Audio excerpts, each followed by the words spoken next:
So hello, today is Thursday the 14th of October, early morning here in Australia. My name's Holazor and I'm here to do my daily Splinterlands quest.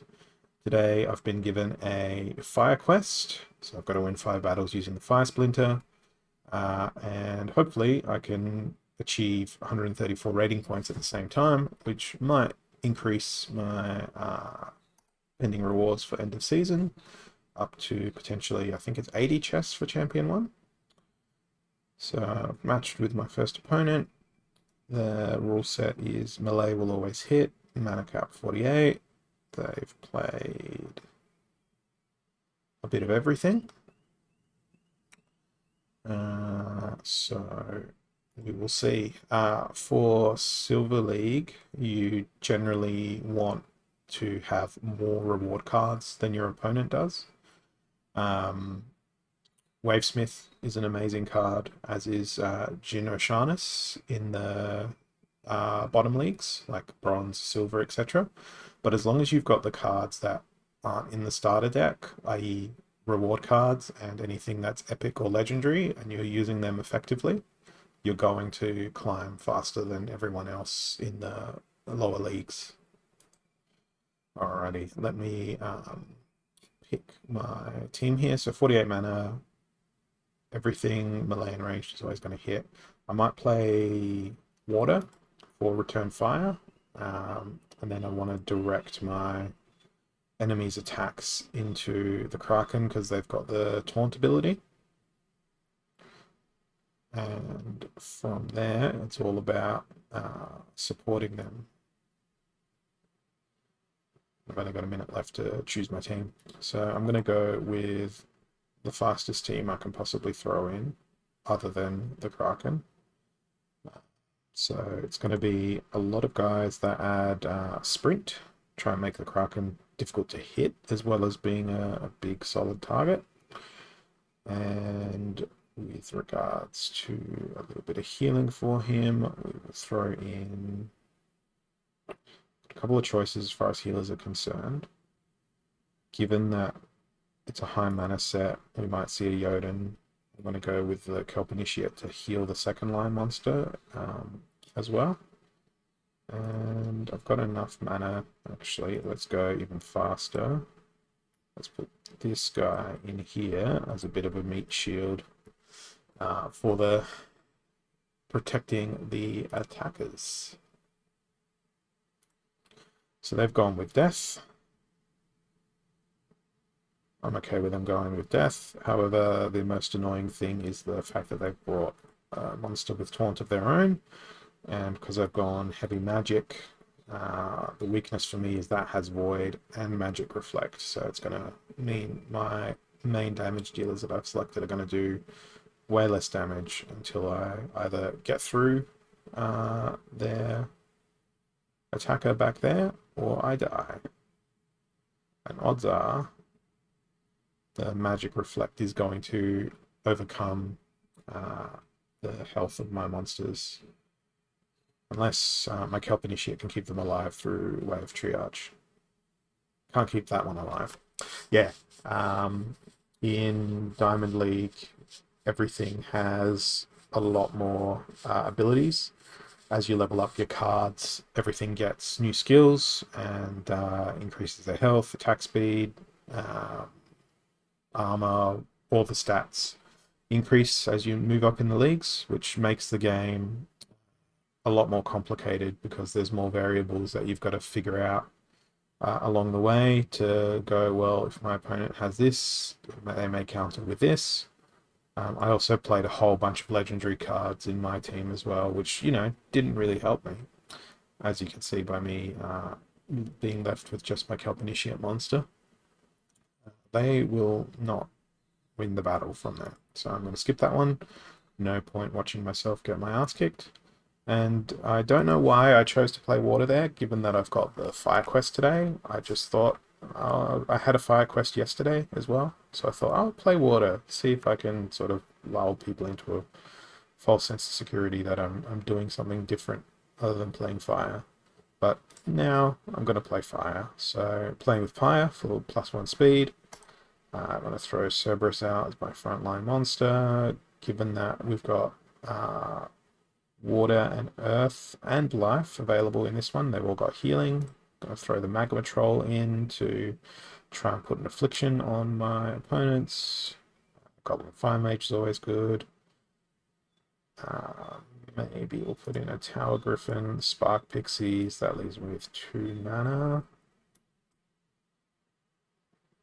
I'm going to put the Fire Mage behind the Spark Pixies, and I'm going to want another little stopgap in the middle, so I'll throw the Halfling Archer in there. That way the Redemption might trigger to do a little bit of damage to the enemy when the Halfling dies.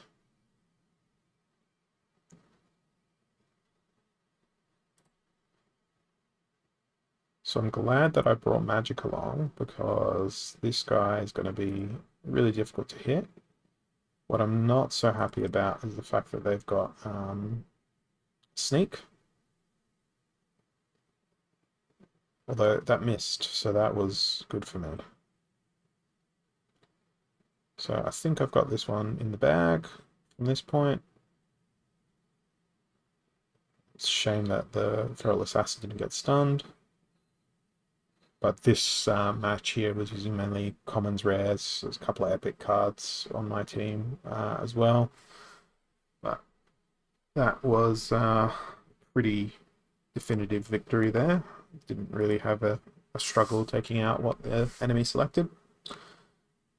Okay, so no healing in this one, plus Melee Mayhem. Opponent likes to use a bit of Magic Reflect by the looks of things. A lot of Magic Reflect. They're consistently using Magic Reflect. But only melee monsters can be used in this particular battle, so we're gonna run with that. And because there's no healing either, probably want to try and attack before they do. Hey, later G Poker. I'll say the whole name. Thanks for jumping on and thanks for your comment.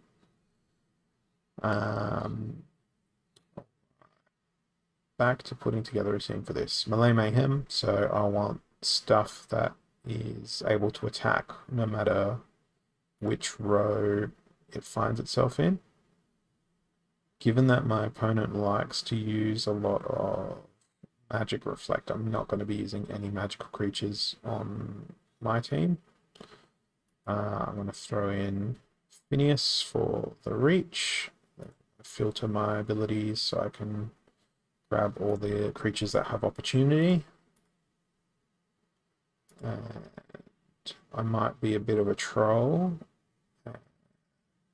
I don't have enough mana to put both the things I want in, but Sandworm, and then with my last 4 mana, I'll throw in Tower Griffin to bring up the rear and also give everyone a bit of armor. I've been playing Splinterlands since 2018. Back in 2018, it wasn't known as Splinterlands, it was known as Steam Monsters, because the game was running on the Steam blockchain, but then Steam forked into Hive, and the team rebranded the game, carrying over all player assets and all player collections, shifted over its operational mechanics to the Hive blockchain as well, and now it is known as Splinterlands. So they got an affliction on my monster there, but I reckon if I can get through the gold dragon, diamond dragon might be a bit annoying. But I think I've got enough health among my team. Yeah, I do. Cool. To get through their monsters.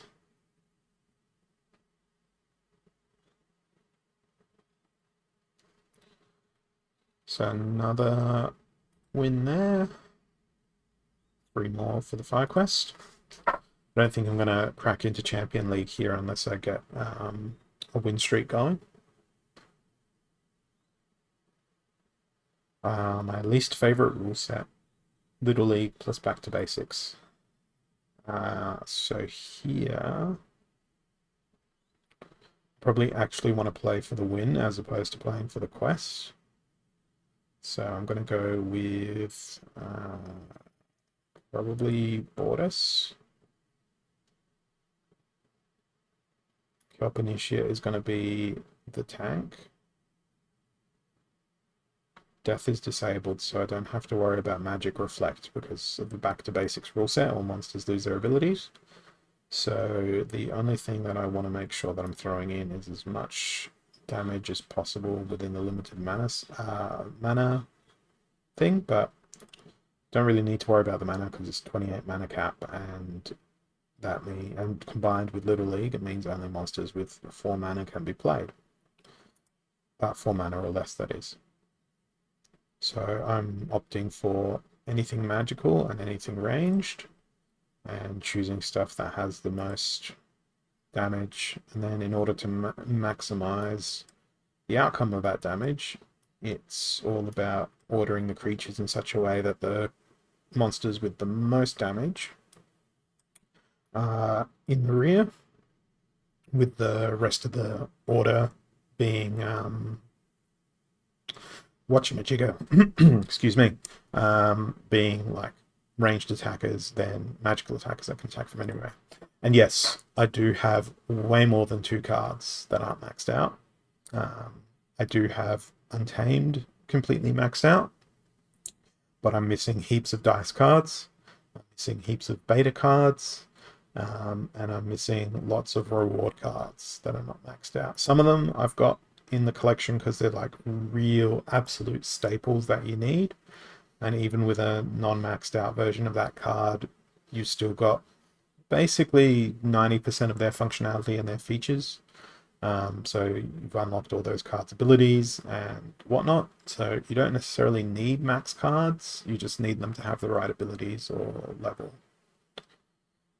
So that tactic worked for something that is a rule set that I hate. I didn't really get the opportunity to commentate that match, but it's not got to do with my daily quests, so I'll skip on over that one. Wow, matches are finding themselves really quickly. So fire, I can play. Enrage, everything has armor. My opponent has played a good variety of monsters. I probably don't want to bring healing along. I'm going to play Yodin Zaku. I'm going to use Magnor as my tank. I'm going to try to take advantage of the armored up rule set by playing Flamesmith because she's got Shatter and Repair. At least I think Flamesmith is a she. With your Dark Energy Crystal energy capture rate, it recovers at about 1% per hour. So every battle uses a certain proportion, which diminishes it, but no matter how low your capture rate is, it will replenish at 1% per hour. Okay, so I might bring in this guy as well, another Shatter in case I don't break through the enemy's armor. They've also got Snipe, which is useful. What else can I bring in? I definitely want to bring in Tower Griffin because I want armor to stack on top of the existing armor that is being given by this battle. Leaves me with 7 mana for other stuff. This guy's got close range, yeah. I might put him in the 2nd position and hope to hell the enemy doesn't bring magic. And we'll throw a chicken in as a meat shield in case anything else comes in. Alrighty, so they've played Selenia Sky, +1 to ranged attack, but they've probably got a lot more armor to play with. Yeah, they've also gone with fire. Now I don't have to worry about them doing splash damage, but I do have to worry about them sort of using the similar strategy to me where they focused on bringing in creatures with a whole bunch of armor, but they don't have any magic attacks, so hopefully... Wow, that accelerated the battle speed phenomenally. I don't know why it went that fast. I'm going to replay this battle after this one. I've been playing forever, Baron Crypto, and when you're gaining like 115 DC per win, and you've played as many matches as I do, it adds up super duper quickly. Just going to refresh the browser page because it seems to have bugged out. Let's rewatch that match so I can actually explain what happened. Sometimes the JavaScript will bug out and like play the match at bajillions of speed. So what I looked at when this team first spawned and what I was really concerned about was Naga Brute having 11 armor, 7 health, plus return fire, and then thinking, well, shit, most of my damage dealers here, 23 damage, oh no, sorry, 18 damage, I can't do maths, was going to flow straight into them, but half it was going to come back. I had initially thought that they also had the shield ability, which halved the incoming damage, so I thought, I'm boned. I'm not getting through the Naga Brute. But I forgot that they didn't have shield. They have void shield, so if I had bought magical attackers, it would have been a danger to me. So 18 damage with my attackers here, even though this one is a sniper, so he would have hit Lava Launcher first. The extra damage would have been dealt by Magnor in that first round to take out what otherwise would have been a pretty significant tank in the front row. So given that they had 4 ranged attackers as well, and with me bringing along Flamesmith to repair the armor on my Magnor, and just the sheer amount of nuke damage I had, and the sheer amount of health that Magnor starts with, gave me enough of the ability to soak up the enemy damage and get through it. And it's done the same thing again. It's played the battle at like 14,000 the normal speed. So I'm just going to do a Control F5 on the browser and reload it entirely before I start my next battle. All right. So in this rule set, it's Super Sneak and Little League as well. So low mana creatures are going to reign supreme. Okay, so I don't need to worry about them playing. So most likely they're going to play Fire or Earth, I think. I'm obviously going to play Fire because I'm trying to do my daily quest. And 4 mana or less. No, I'm not staying in Diamond on purpose. I'm trying to get to Champion League. I'm trying. I've just been so bad this season. If the pop-up appears, I'll be clicking advance, and then you'll watch me lose like 50,000 games in a row. And I don't think that's even an exaggeration. I will lose a lot of games if I advance to champion, when I advance to champion, which I will, hopefully, provided I don't keep losing just before I get in. So champion points, they work in such a way that they get awarded at the end of the season. And the entry to Champion League, I think, is 3,400 ranking points off the top of my head. So where you finish in ranking post the end of the season, if you finish in Champion League, you get your rating subtracted by the entry rating to Champion League, and that gets added to your champion points. I hope that answers the question.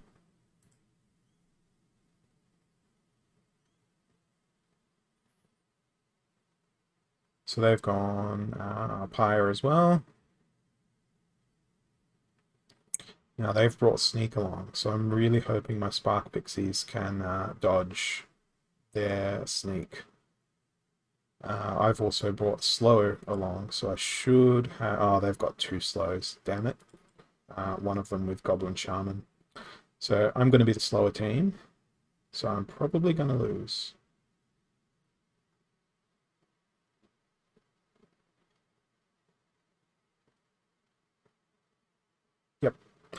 Game over.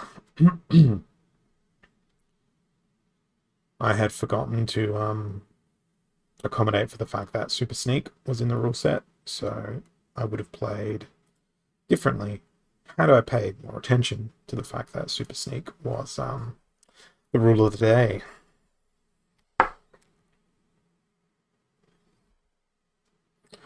And then flung straight into a rule set where no sneaking, no sniping.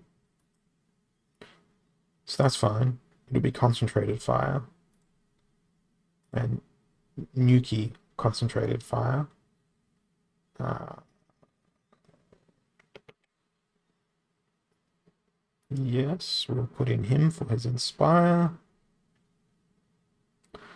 And now I want as many ranged creatures as possible to maximize on Yoda and Zaku's +1 to range. I could throw a fire elemental in. And we can't put a chicken in. New packs, we've got no idea what's in them. They will be useful in the modern format. They'll also be useful in the wild format when battling for that stuff opens up. I've got some funding allocated for getting some packs, and I've got a bunch of SPS staked on one of my other accounts to get my airdrop vouchers.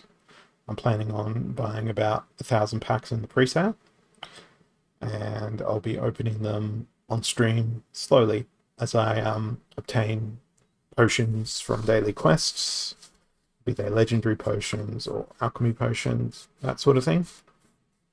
It's all a matter of what's going to be in those packs. In the past, it's always been more worthwhile, I think, to buy cards off the secondary market, particularly when a pack has 5 cards in it. For the cost of those 5 cards, you can typically get more than 5 cards off the market. So it depends on where your value proposition is, but you do become entitled to the airdrops by buying the packs, which can be quite lucrative and valuable. Even if you buy the packs, don't open the packs, you still get the airdrops. As long as you've bought those packs from the Splinterlands store and haven't bought them on a secondary marketplace like Tribal Decks or from another player through a private trade. So this battle here, they are going to wreck me with magic. I feel like I've already lost before I've started this battle. And they've also countered well with Serpent of Eld at the front with Return Fire. Although, if I can get a trample going with Magnor... Oh, damn it, it missed. If that trample had hit, I would have been up to their mermaid. Although, I think I can still possibly... No, I can't win from here. Definitely can't win from now.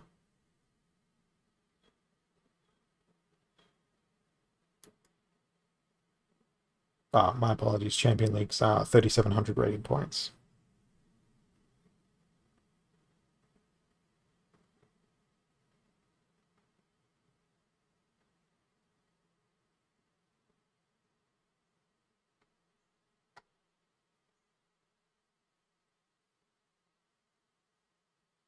It's going to look like all I ever do is play fire.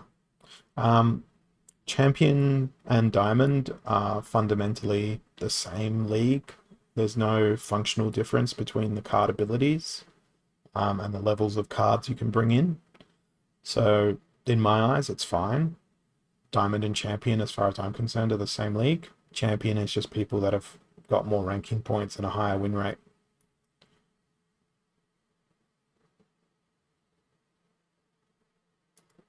The other requirement to get into Champion League is 100,000 more collection power than Diamond 1.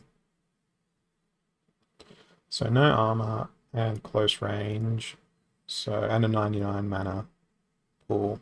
So everything that does damage and does lots of it is what I'm putting into my team here. And mostly stuff that has lots of health. And maybe a sandworm to attack them from behind as well.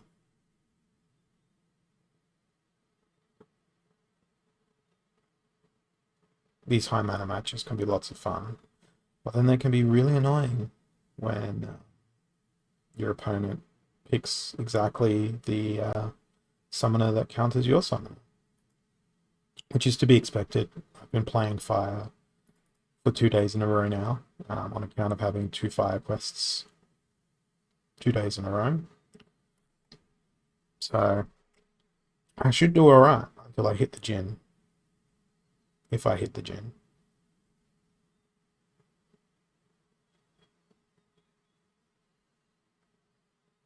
But I do have stuns. The only problem is everything has return fire, and a lot of my creatures have more than 5 attack.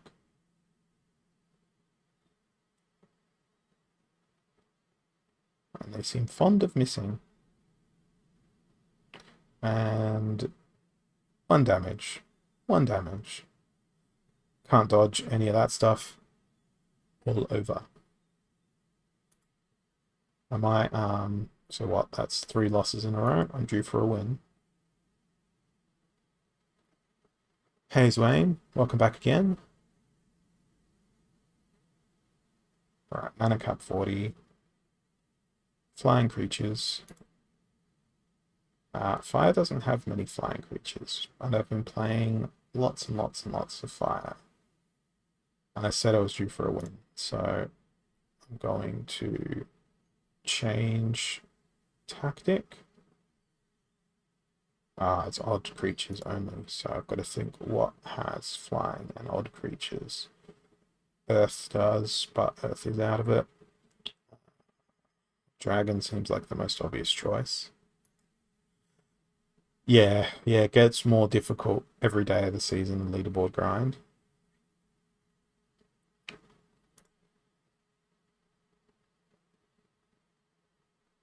Let's put in... it's odd-numbered creatures only. There's not a lot of odd-numbered creatures that do flying.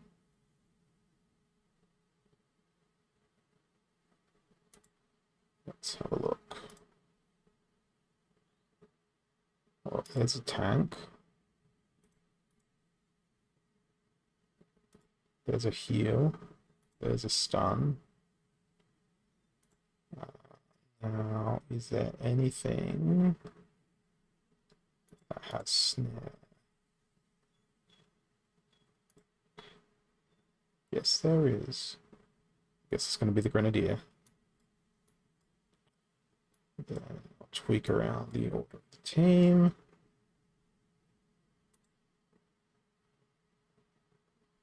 Yeah, absolutely.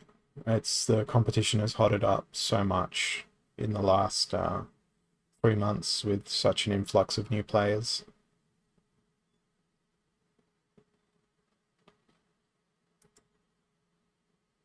Well, I'm glad I brought the Byzantine kitty, because the speed boost is going to let me do obnoxious crap like that. But now I'm scared that I was going to lose my Goblin Fireballer. But hey, Resurrect to the rescue.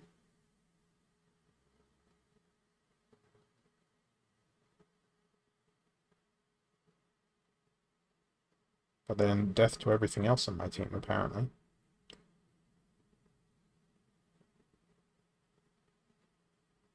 Cool. Not cool. Alright. Battle of the dragons now, but Angel of Light is a pretty good pinch tank, because she can heal herself and meat shield. So that was a win, but wrong splinter for my quest. I just felt like I needed a win instead of smashing my head against the brick wall. That seems to be my fire quest today. Yesterday I managed to do my fire quest with no losses at all. Rise of the Commons and Noxious Fumes, 16 mana cap, so very low mana. Again, I want to play for a win here. I want to try and push myself into Champ League, ideally, so I get more daily chests out of my potion thingamabobber. Not thingamabobber. Um, rewards chests. So explaining the madness of what I'm doing here. Sea monster, they heal themselves. Kelp initiate, it will cleanse the sea monster. So even though it'll get poisoned, the poison will be gone. And then I'm left with 3 mana. Ideally, I'd want to throw something in that has affliction. Now that's 1 mana short. Fortunately, life doesn't have anything else that has pretty good health that can heal itself in the front line, so I can't do that.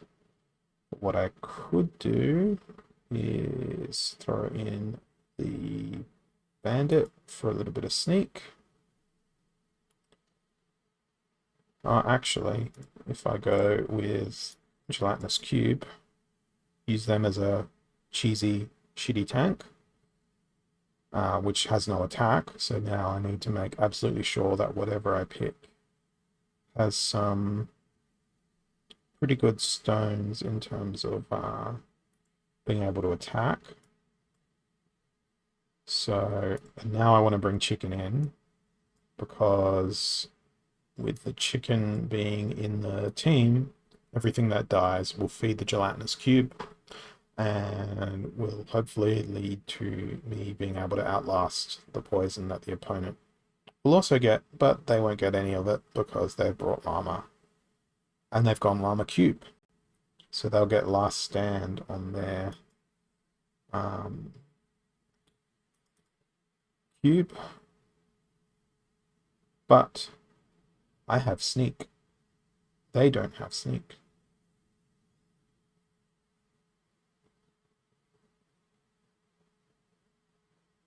So I can get a little bit of extra damage in to their cube before last stand triggers for them. It's not really going to matter all that much in the long run. But this is like one of the cheesiest cheeses that you'll ever see in terms of matchups on the battlefield. Particularly when last stand triggers. I don't think I'm going to win, but we're going to be here a while watching this stuff try to resolve itself, because everything will get poisoned.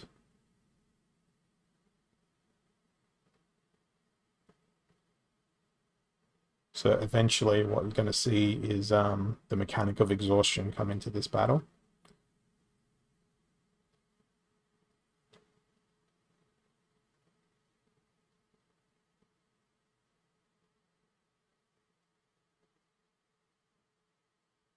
Kicks in at about round 20.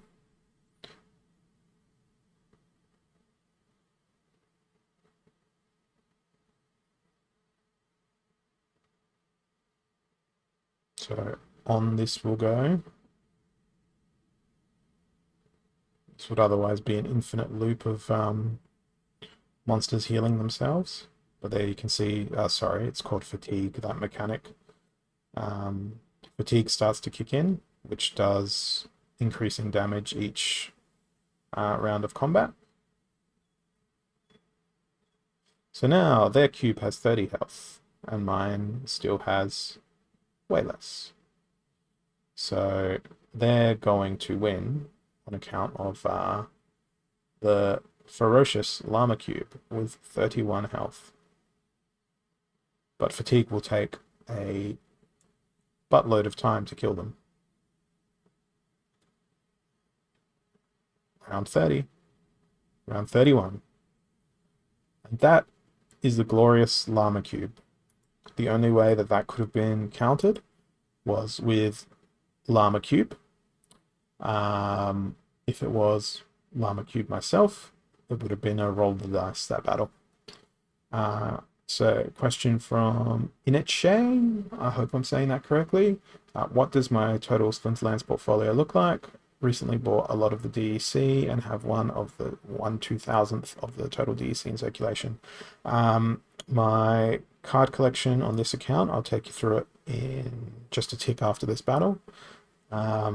It's not enormous. I'm missing heaps and heaps of cards. According to the airdrop calculator, I've probably got 0.13% of the total airdrop points. So that'll give you an idea of where my collection sits. But I'm here for the game. I love playing this game. It's got so much awesome depth in it and so many interesting mechanics. So we've got Pyre and we've got Magnor, trying to take advantage of that Stampede ability. Let's also go with Spark Pixies, try and stun the enemy. Same time, I want to try and put a wall in front of there. I've got no idea how far away I am. No clue what my deck value is. It changes every single day. I would say I'm pretty far away from $1 million in card value alone. I'd say I'm quite distant from that. I'd be surprised if my cards were worth more than a couple of hundred K USD.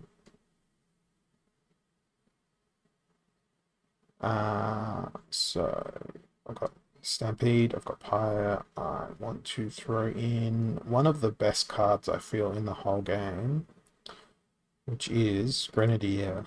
They are just so good. And we'll put Ant Miners in, and we'll put a chicken in. Meat shield all the ranged attackers.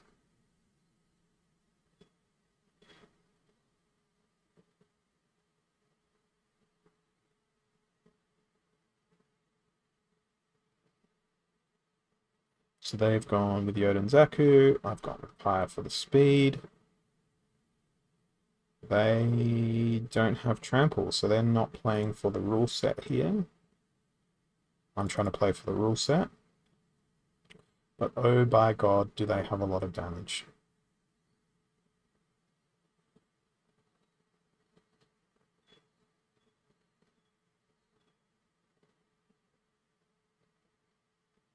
Good. Heatsmith is out of the way. I don't think I'm going to get my trample going here. Oh, yes I am. Here we go. GG. Endless Trample. It's one of my favorite rule sets.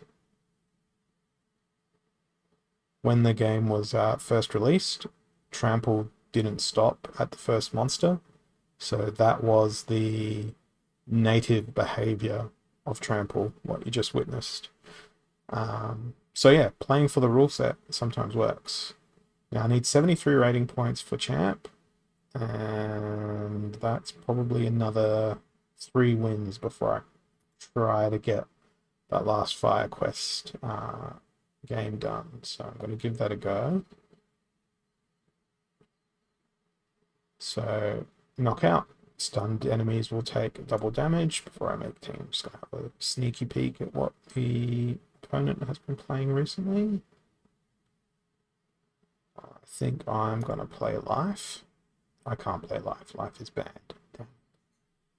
Alright then. What else has lots of stuns? I'm going to play Earth. So this is going to be an interesting team composition. Going to be focusing on stuns and anything that has reach. Open Behemoth is a great card from the dice set. And where is the other stun? It's for Spirit Shaman, that's what I was looking for. Okay. I'm going to throw Kron in just to be cheap and cheerful. Because Knockout Rule is in effect. Mitika Headhunter, awesome card. Because my frontline monster also has armor, I'm going to throw in a Centauri Mage for repair and for return fire. Oaken Behemoth also has armor, so if they come along with Blast or something like that, I should be pretty good.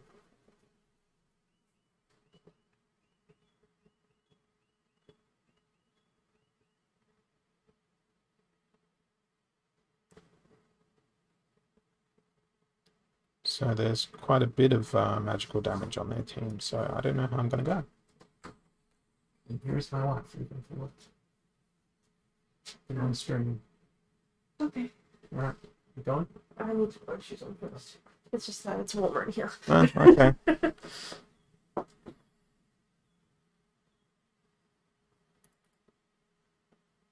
I'm probably going to lose this match here.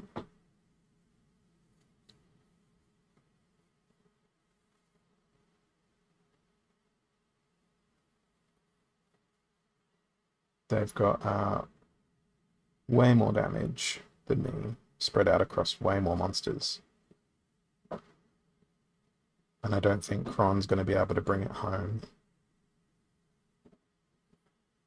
The protect from the Wavesmith, even though I've also got mainly magical damage dealers, is going to absolutely wreck me. Kron just won't have enough health to get through it. So Kron the Undying is not always Kron the Undying. And in that game, I lost 26 ranking points. So now it's like 5 wins I've got to get into Champion 3. So you can see the struggle. I've gone from about there on the bar to Champion to there, back to there, and it's been like that for the last 3 days.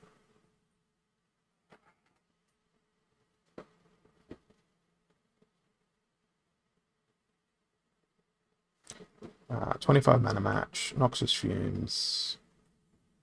Enemy has been playing Mylor and Llama. Okay. We'll see you tonight. See you tonight. Okay, what am I gonna play?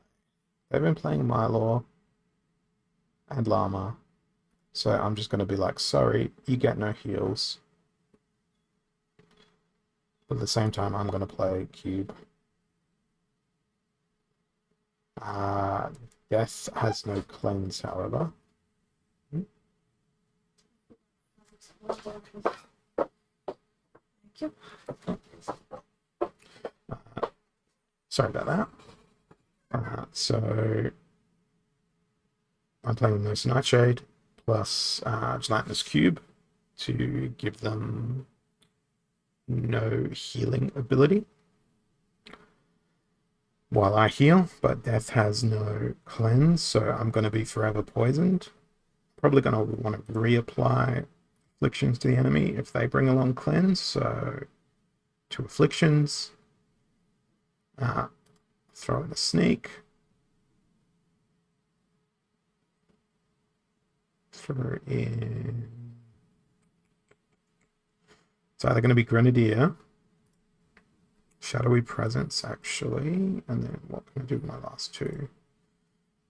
Put Alchemist in. Then it's a matter of reordering creatures around.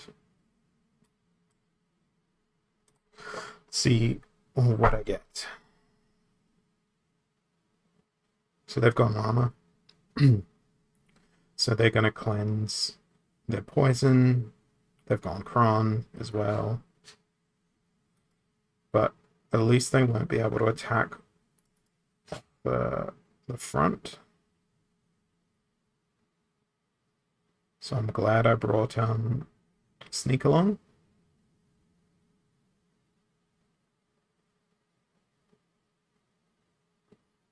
I don't know that my Sneak is going to do more damage than what Kron can heal natively, though. Because that's the key here.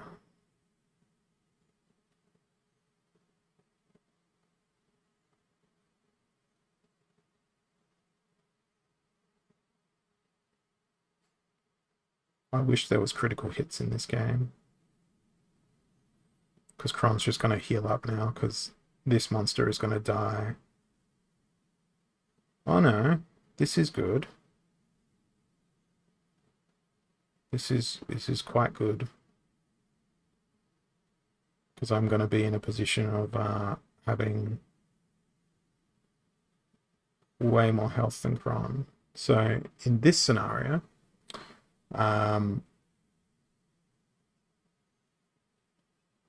given I have one more health, it's either going to end in a draw or a win for me just. But here we basically need to sit back with an enormous cup of coffee and just watch the battle unfold. It's going to take, again, forever to resolve based on the fact that both of these creatures can self-sustain against the poison. And we have to wait for fatigue to come in.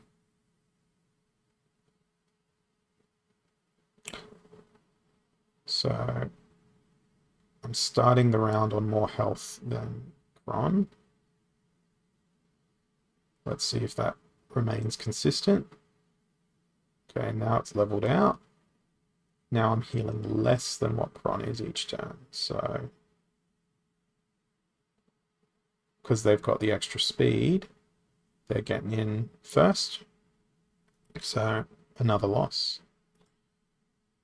Alright, I think I'm going to try and go for the quest because I don't think I'm going to be able to get enough games in for Champion 3 before I've got to stop the stream and jump into my pathetic day job. Pathetic because it stops me from playing more Splinterlands. So I'm going to go all out, trying to win. The temptation for Jotun is there. The temptation is strong. But I'm going to play Pyre instead. Going to focus on boosting speed as fast as I can.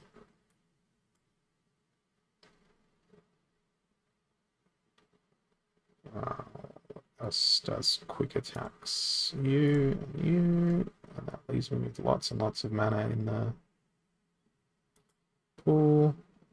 Actually, I'm going to do that exact same team with Jotun, given that I've got 3 mana spare. So Magnor, Phineas, Spirit, Fire, Spark, Sand. So do Spirit. What was the other creature that I had in there? There was Fire Elemental, Spark Pixies, then Sandworm. I'm pretty sure that was the team. Gonna put Fire Elemental in front. Spark Pixies is a meat shield for Spirit Miner. And Sandworm is obviously the rear meat shield. I'm glad I didn't bring healing. I am upset by the fact that they brought Lord of Darkness. Lord of Darkness is one of the best cards in the game.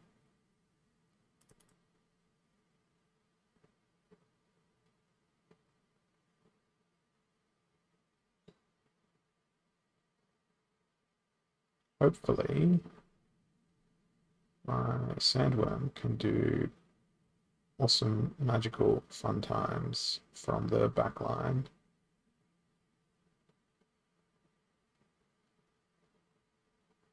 Look at all these negative status effects on my poor little Magnor. And by poor little Magnor, I mean enormous, towering, scary Magnor. But I feel like the sustained damage from the blast and Sandworm, the fact that they had no sneak to counter that, it's probably won me the game. Unless Lord of Darkness just does something absolutely ludicrous, which is not out of the question. But no, they can't now. There's too many creatures on my team up against just the Lord of Darkness. So, time for the daily quest. And I forgot to go through my deck, but I'll go through my my deck after the daily quest has been claimed here. So, let's see what I got. Yesterday I got an epic card and a common gold foil. as well as a bunch of just regular old commons. Nothing of note. Alchemy potions. I'm happy for all the alchemy potions in the world. Same with legendary potions, because I'm going to need them for Chaos Legion. 550 dark energy crystals, so that's about the same amount of dark energy crystals as I earned playing through the quest today. Another potion, a Gargoyle Lion, a legendary potion, an alchemy potion, a legendary potion, a legendary potion, a conjurer, a heatsmith, conjurer. It didn't shake, it didn't glow, so it's probably going to be dark energy crystals. Nope, it was a heatsmith. So nothing outrageously fantastic there. Perhaps the 550 dark energy crystals is a nice little item amongst all of those.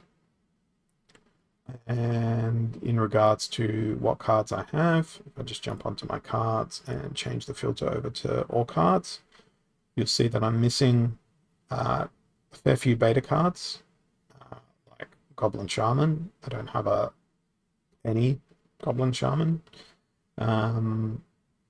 Missing a lot of the alphas and betas outside of the starter cards, because I didn't value them. Just turn on the gold foil filter as well, because I do have a few gold foils.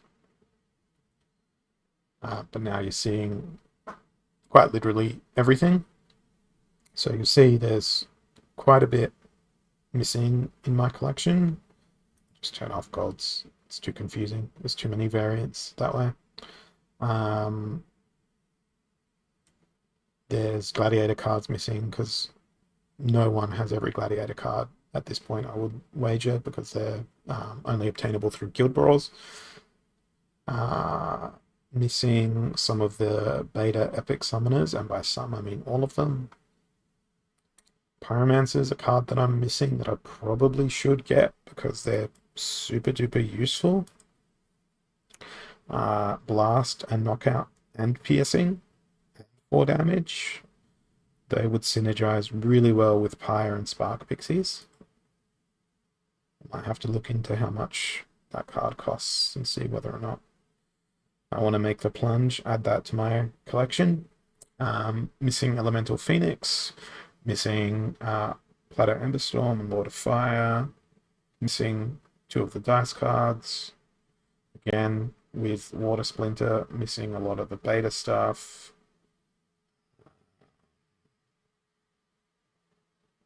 Got the beta Frozen Soldier, not the alpha one, because that's a super useful card. And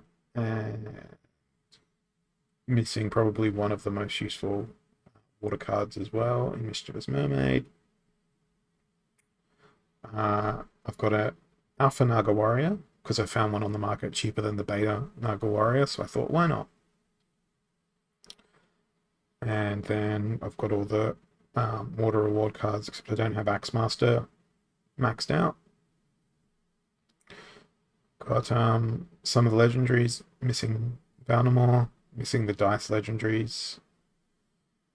Didn't make that mistake with the new Chaos Legion legendary though. I basically got it as it came out, as it got printed. I just bought it off the market.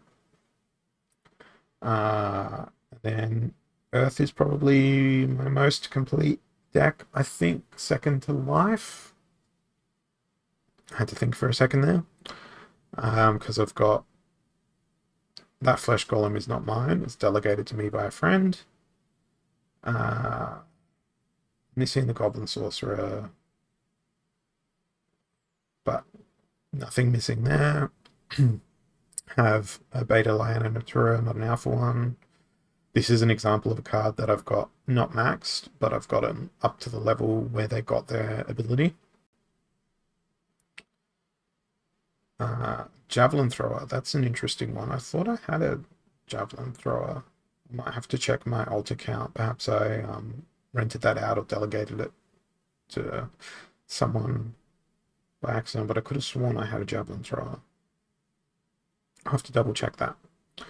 I don't have a Max Milo Crowlin.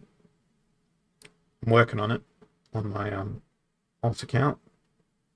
where I sort of hold cards. So I see no point in having non-max cards on an account that plays primarily in Diamond League, because otherwise I've got way too much choice in my interface. So by transferring those cards away from my primary account, I've got a cleaner look at my collection when it actually matters in battle, trying to select monsters and stuff.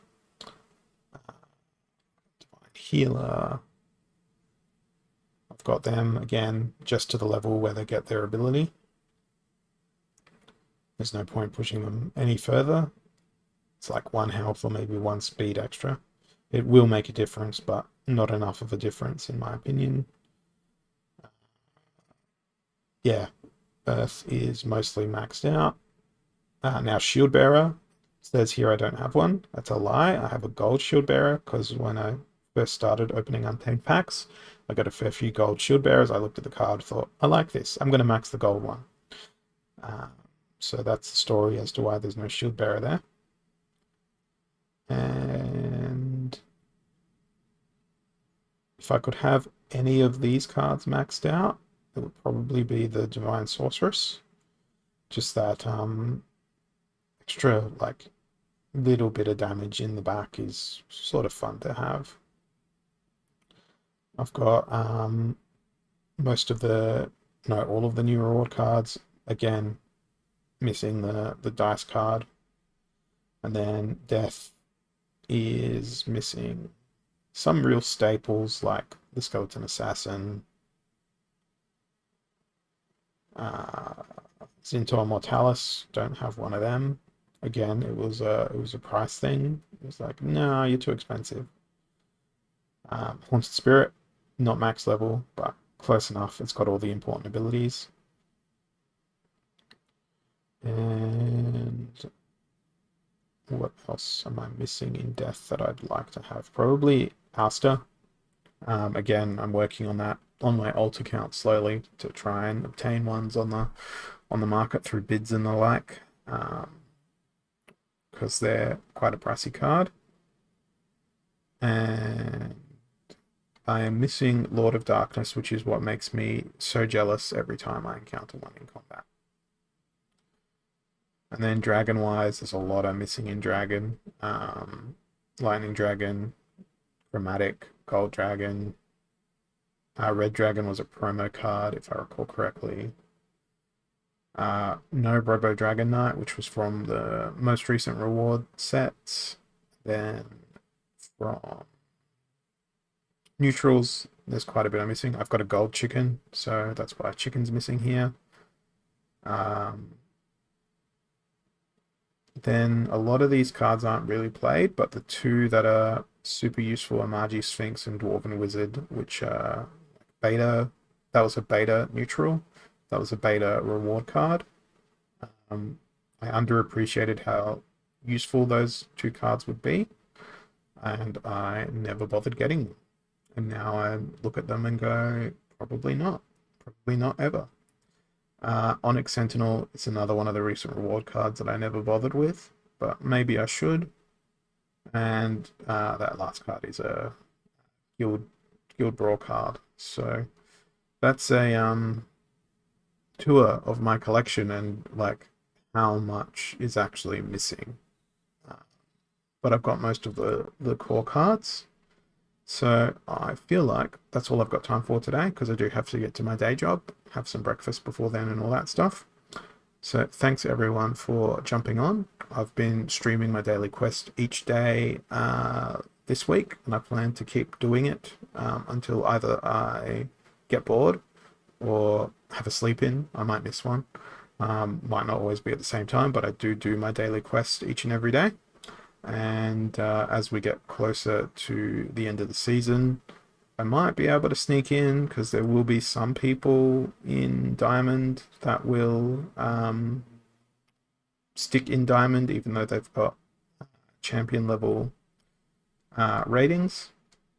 And maybe I can steal a few ranking points off of them to advance up to the next league. We shall see. So thanks everyone for tuning in and watching, and I'll be back again tomorrow to do it all over again. Cheers. Have a good day.